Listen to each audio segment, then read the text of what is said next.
Hi there, this is a bonus video, I didn't plan on making this, on stuff we'd like to see in the upcoming greenlit live-action Dunk and Egg TV series on HBO, titled A Night of the Seven Kingdoms and adapting the prequel novellas. Just other stuff we'd like to see in it that I was actually looking at. Now, Looper isn't the best quality thing, but it was a video of stuff we'd like to see on that Looper put together of stuff from The Hedge Knight, which is a graphic novel, so it's easier for them to pick stuff from it, because even to the casuals, because it was a comic book adaptation. And one of the things from The Hedge Knight that they listed off among other, this is something we'd like to see, like, we'd like to see the confrontation at the joust. Like, well, yeah, it's a plot point. We know that's going to happen. You can't cut it. But, like, the real point of those lists are things that could be cut that you hope they keep in. And this isn't something they cut, it's a question of how prominent it would be. That they showed the panel of it, that's what I'm using as the title card here. I really hope they not just show, but expand. That the Dornish girl he falls in love with at the tourney, Tanselle, she runs this really elaborate marionette puppet show. And I really hope that they not only show that, but expand it. And not just, it's a puppet show, but what it says about their culture as a whole. And not just Westeros' culture, but Dorne's culture. Because they sort of hint throughout the books that Dorne is a little more advanced than the rest of Westeros culturally. Because remember, they're exiles. 1,000 years ago, they fled the eastern continent because they got defeated by the Valyrians.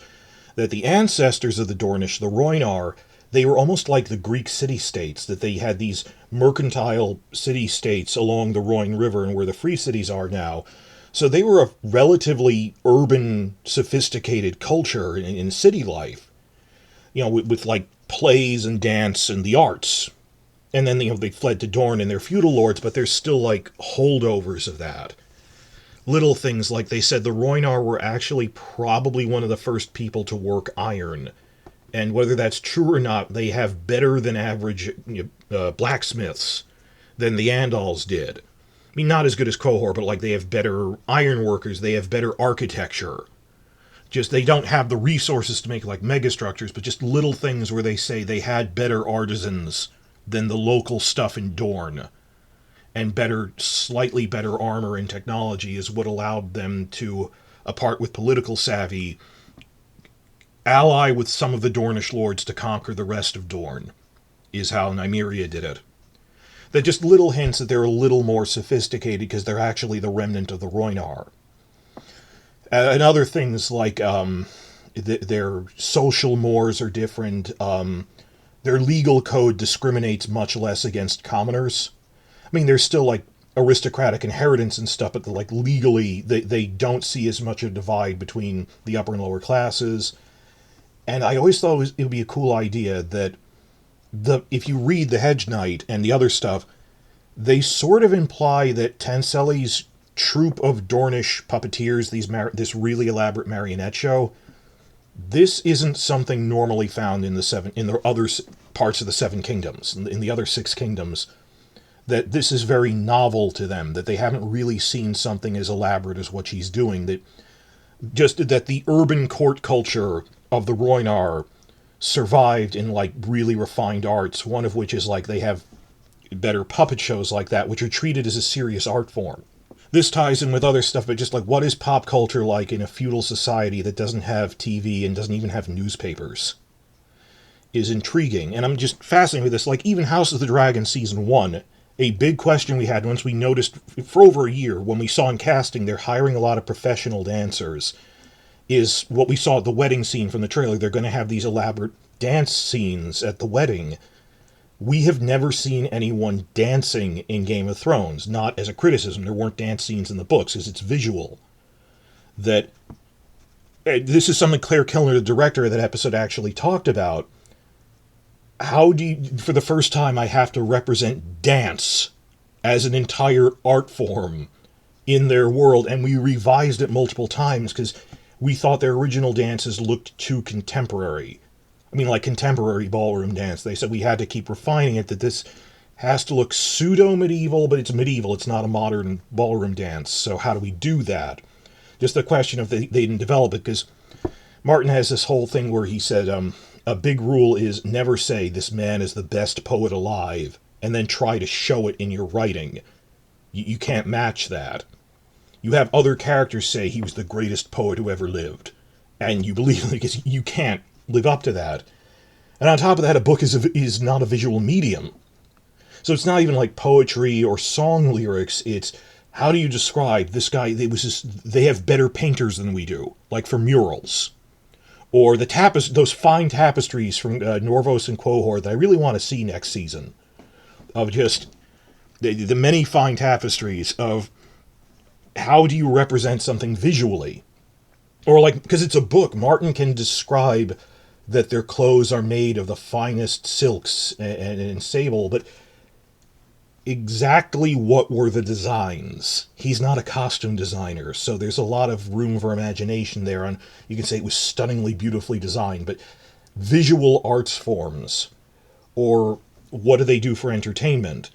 So it's like a big thing in Fire and Blood, where actually they mention in the Fire and Blood thing, and this is before the time of the dance, so this might come up again, like the raunchiest book of erotica ever written in Westeros.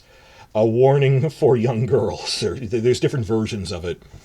And like even Westeros Dork made a whole video on, think about what this says about their culture. I mean, it's pure smut. It's lowbrow stuff, and they say it's stuff found in brothels and stuff, but what does this say about, like, what their literacy rate is?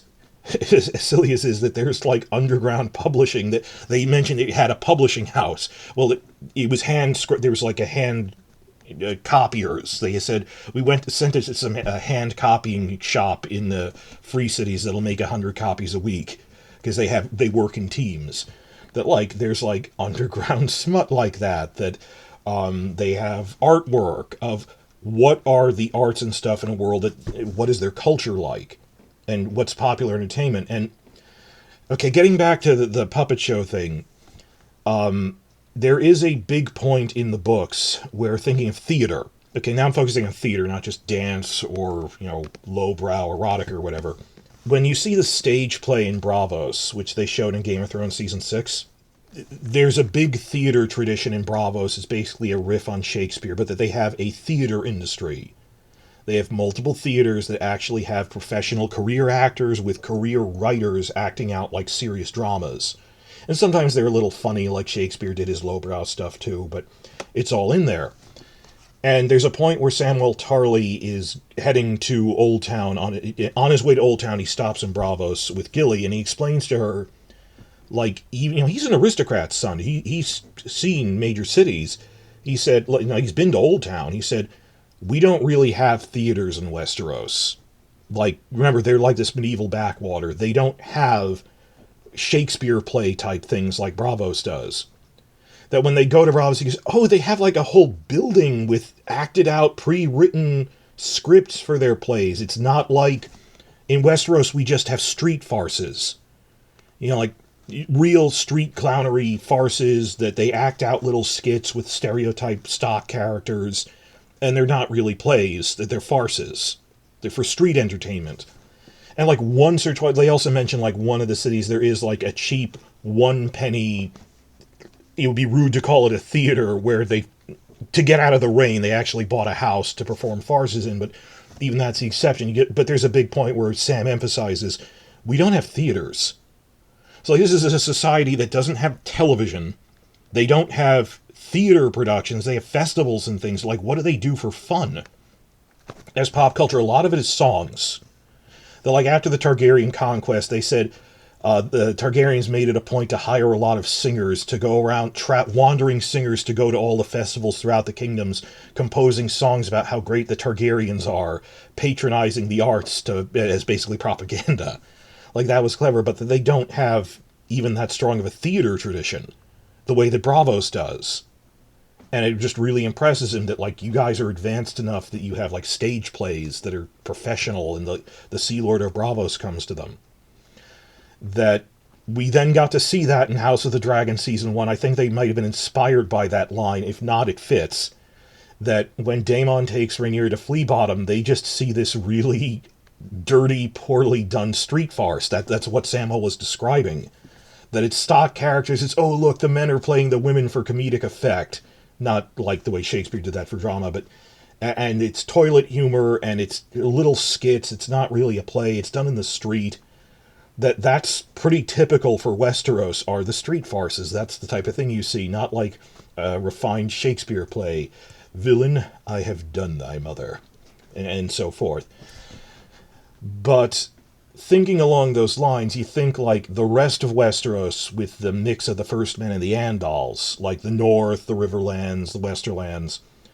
You get the sense that when they have puppet shows, they're like hand puppets on the level of Punch and Judy. Like whacking each other over the head with a stick. And that it's not really acting it out.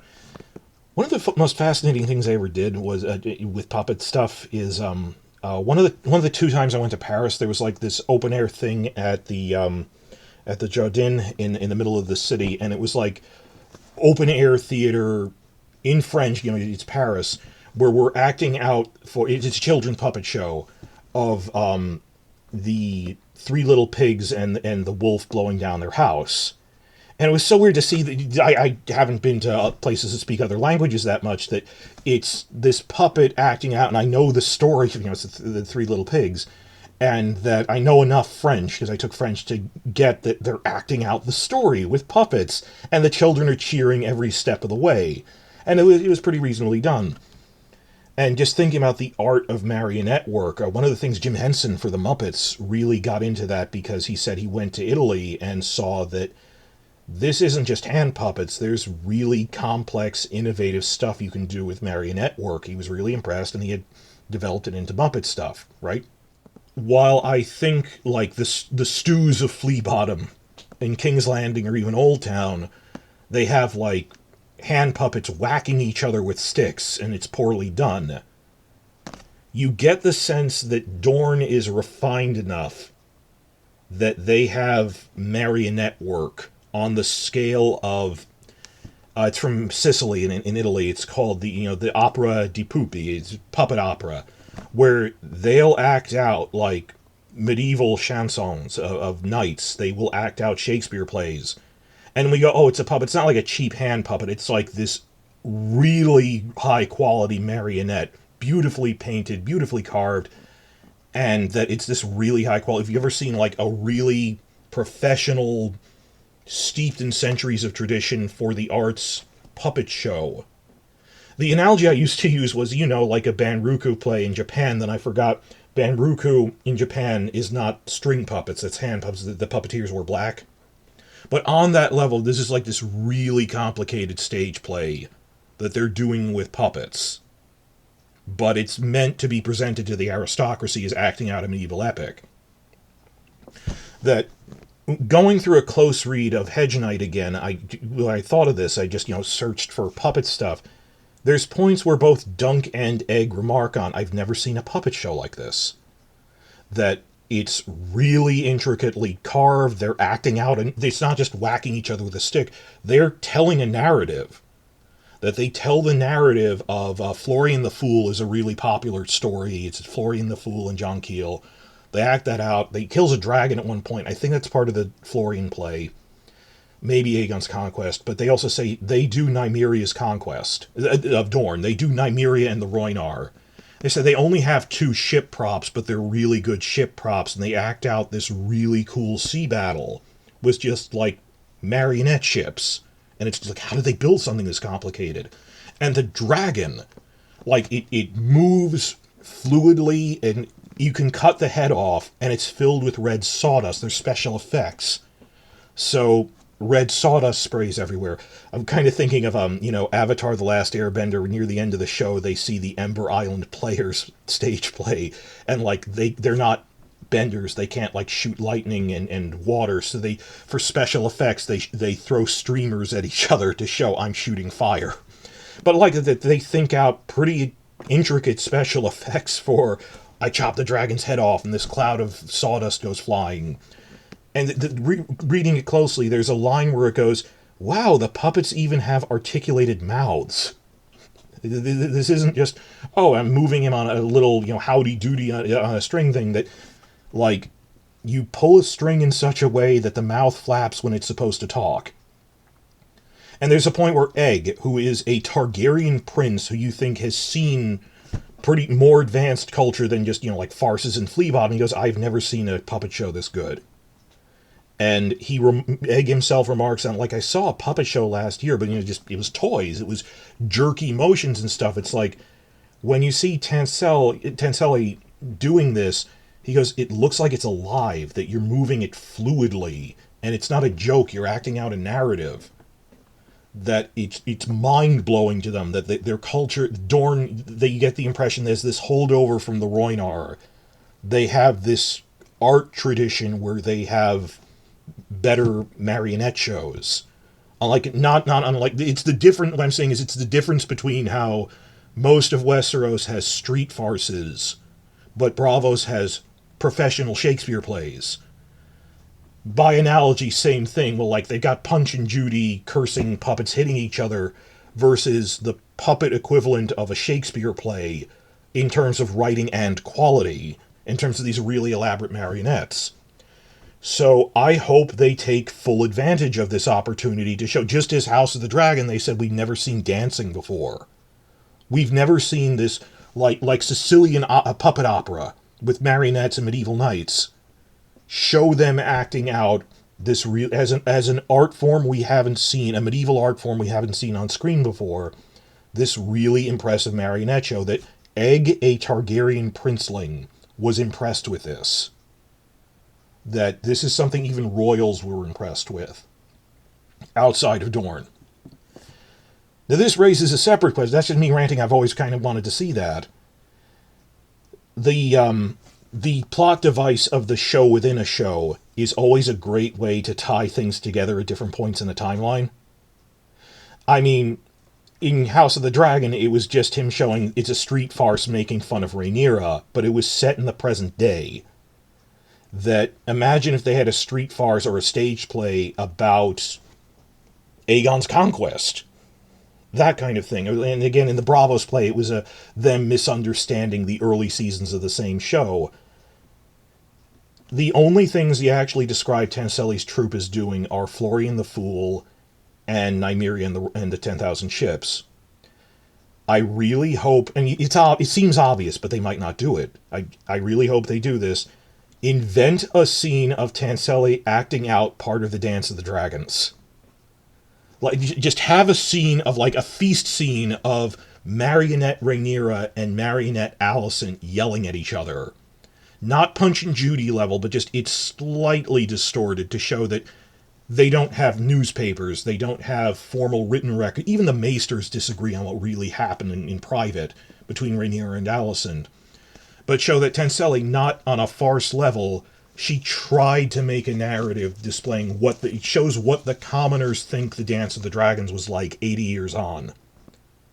And the reason, not just for the sake of time, showing it not just as a shameless cameo, but to tie the shows together and to quickly identify, have someone say, oh, Rhaenyra and Alicent lived 80 years ago. Oh, that battle was 80 years ago when the war ended. Just to clearly establish, to have a scene where, like, this would be all of 2 minutes, but be like a really showcase thing. Like the dancing scene was 2 minutes, but it was showcase. The farce, or this Braavos play, was 2 minutes, but it was a lot of effort goes into that.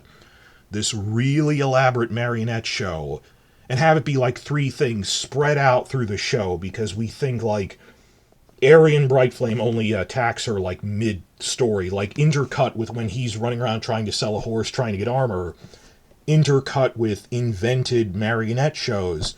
And yeah, we'd be interested in, like, a 2 to 3 minute thing of her with these marionettes describing things that happened in the Dance of the Dragons, to directly tell people, even without, like, a title card when they go, it's 172 years before Daenerys was born, go, 80 years ago, this is what the Dance of the Dragons was like. And that how would a society without television represent that? Well, we have these elaborate marionettes with special effects. There's red sawdust that flies when they die. Like, Battle of Rook's Rest is probably going to be in season 2. Like, as a thing. Like, I don't know if a puppet show would really sustain like Rhaenyra and Alicent fighting. Maybe it would be like a dragon fight from season 2, because Dunk and Egg will come after season 2. And just to show the passage of time and how it relates to each other and that time distorts. The other show within a show things were only like making fun of Rhaenyra or making fun of early seasons. They haven't really shown this is something that happened at a different point. Like, at most, we might have seen artwork of something. That it really opens up possibilities when you have stage plays and when you have puppet shows and artwork to show the era that came before. Another thing they really need to do now, they're talking about a Targaryen conquest show, is they should probably have a puppet show of the conquest. I think the point where they show, no, the knight beheads the dragon. That's not how Meraxes died. She got shot with an arrow. That must have been Florian. But just setting up other things. Have Tanselle do a scene from the Targaryen. Not the whole thing. Okay, it's not going to be seeing the whole thing she's doing, but you'll see like a frame of her going, like 3 seconds as Dunk is walking by again, going, and here we see Aegon burning Harrenhal, just to show they remember this as part of their pop culture, for lack of a better word, because it's that or filk songs. So, but I think there's a lot of opportunity with this marionette show of tying the shows together, and I think it's nice that it hints that Dorne is more advanced than they are culturally, a little, because they're not the same ethnic group. They're from a different region. They came from the other continent relatively recently. They're exiles. That there's a lot of opportunity there, and in the comments you might go, well, it's obvious they're going to do the puppet show. Obvious to us. Do they have that sense? I didn't. That's if I had to submit questions to this. If they had open questions, like for Dance of the Dragons, our top 2 questions were, how are you going to handle time skips and how are you going to handle the unreliable narrator? And I did make a list of top 10 fan questions. It's a bit early for that for Dunk and Egg, but like, not number 1, but among my top 10 would be, are we going to see that really elaborate marionette show? Because as an art form, we haven't seen that before. It'd be a great way to tie it together with other prequel eras. Well, tell me what you think in the comments. This has been visualized before. There was a graphic novel adaptation. So tell me what you think, and I'm going to keep track of other Dunk and Egg news as we get it. It'll be exciting to go, like, this has had a narrativized adaptation before. It was in prose writing, and it had a graphic novel. We can really pick apart, scene by scene, well, how should they adapt that?